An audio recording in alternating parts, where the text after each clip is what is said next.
কিছুবার কথা শুনে লাস্টে আমি একটু কথা বলবো।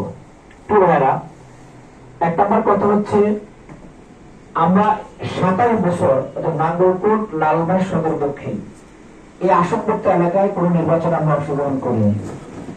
আমাদের শ্রদ্ধা দায়িত্বশীল অ্যাডভোকেট এজাডেন সালাউদ্দিন খন্দকার ভাই 1996 সালে যখন বেশিরভাগ আসনে যারা প্রার্থী দেয় তখন আমরা নির্বাচন অংশগ্রহণ করি।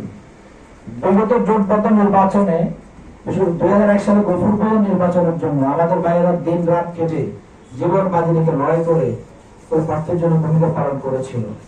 কিন্তু 2006 সালে আমাদের শহীদ শাহজাহান, যাদেরকে আমরা অনেক পরিশ্রম করে বিজয় করেছি, তারা আমাদের শহীদ শাহজাহানকে শহীদ করেছে কিনা। এই মাটিতে আমাদের অনেকদিন ধরে সাংগঠনিক কাজ চলছে, কিন্তু নির্বাচনে কোনো কাজ চলেনি। আমাদের শ্রদ্ধা দায়িত্বশীল বিশিষ্ট সমাজসেবক ব্যাংকার ডক্টর দালাল হোসেন ভাই কিছুদিন কাজ করেছিলেন এই ময়দানে। ওনাকে ময়দানে কাজ করার জন্য বলা হয়েছিল।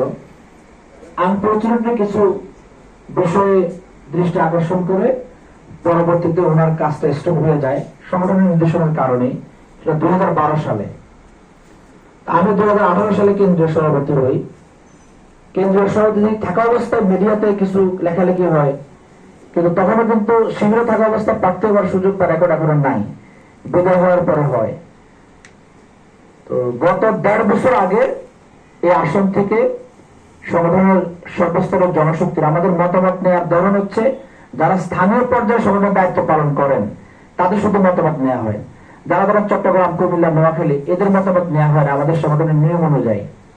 সেক্ষেত্রে আপনারা অনেকে মতামত দিতে পারেন না। স্থানীয় মতামতের ভিত্তিতে মতামত নিয়ে কেন্দ্রীয় সংগঠন 1.5 বছর আগে আমাকে প্রার্থী ঘোষণা করে। তো প্রার্থী ঘোষণার আগে আমি ছাত্র শিবিরের ঢাকা আলিয়ার সভাপতি ছিলাম, এরপরে মতিঝিল থানার সভাপতি, ঢাকা মহানগরের পূর্ব শাখার সভাপতি, শিবিরের কেন্দ্রীয় এইচআরডি সম্পাদক, সাহিত্য সম্পাদক, দপ্তর সম্পাদক, সেক্রেটারি জেনারেল ছিলাম 1 বছর। 2